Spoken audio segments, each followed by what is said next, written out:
L'élaboration de la loi de finances doit obéir aux 6 principes budgétaires fondamentaux, en l'occurrence, le principe de l'unité, de l'annualité, de l'universalité, de spécialité, de sincérité et d'équilibre.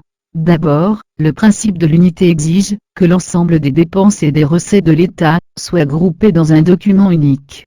Cette règle permet d'avoir une vision claire des finances de l'État, en mettant en vedette le volume global des recettes et des dépenses publiques, afin d'en apprécier l'utilité, et facilite le contrôle parlementaire. Cependant, des impératifs économiques font obstacle à une stricte application de cette règle.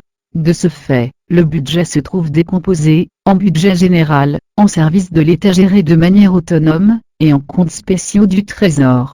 Mais cette décomposition ne porte pas atteinte au fondement de l'unité budgétaire.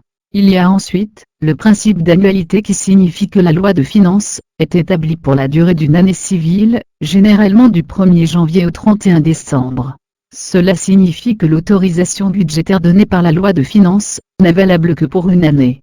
Ainsi, il n'est pas question à un gouvernement de prélever un impôt permanent.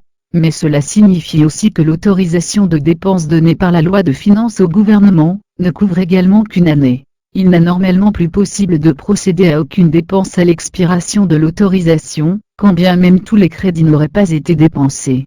Toutefois, cette règle de l'annualité peut subir des dérogations qui lui sont apportées. Le premier cas de dérogation est lorsque la loi de finances est votée avec un retard, le gouvernement est habilité à ouvrir par décret les crédits nécessaires au fonctionnement des services publics en attendant le vote du budget annuel. Le deuxième cas est la loi de finances rectificative, qui permet de modifier les dispositions de la loi de finances de l'année en complète ou rectifie les prévisions initialement établies par la loi de finances annuelle. Enfin, les autorisations de programme, qui sont des prévisions pluriannuelles de dépenses d'investissement, qui peuvent faire l'objet de reports dans le cas où ils n'ont pas été utilisés. De plus, le principe d'universalité permet au Parlement d'avoir une connaissance exacte, détaillée et certaine de toutes les opérations du budget. Ainsi, cette règle signifie que toutes les recettes et toutes les dépenses de l'État doivent être intégrées dans le budget sans la moindre compensation. De ce fait, l'universalité traduit à la fois la non-compensation et la non-affectation des recettes, la non-compensation, ou règle du produit brut qui exige l'inscription dans le budget des dépenses et des recettes pour leur montant brut. Toute compensation est interdite. La non-affectation des recettes, c'est-à-dire qu'il est interdit qu'une recette soit spécialement affectée à une dépense, car les masses de recettes et de dépenses constituent deux blocs distincts. De son tour, cette règle subit des dérogations, en l'occurrence, les comptes spéciaux du Trésor, dont la nature des opérations permettent l'affectation d'une recette à une dépense déterminée, et les fonds de concours, qui sont des fonds versés au budget de l'État par des personnes physiques ou morales, publiques ou privées pour la réalisation d'une œuvre d'intérêt public. En outre, le principe de spécialité consiste à détailler l'autorisation parlementaire, afin que chaque crédit ait une destination indiquée par la loi de finances. Le respect de ce principe implique que le gouvernement ne puisse modifier la destination des crédits sans l'autorisation du Parlement.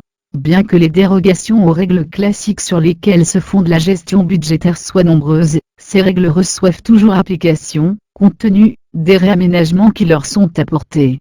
Ces réaménagements, qui concernent également la forme, la structure et le contenu du budget, visent son adaptation à l'évolution de la conception des finances publiques, et aux nouvelles préoccupations managériales, qui mettent l'accent sur les méthodes de gestion.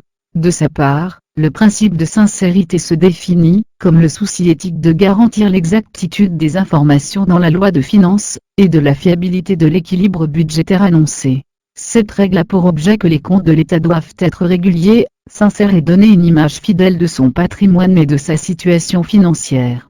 Enfin, le principe d'équilibre impose aux collectivités locales d'établir un budget équilibré, dépenses égales aux recettes, tant en fonctionnement qu'en investissement. L'État lui fait exception à cette règle, puisqu'il peut présenter son budget, loi de finances, en déficit.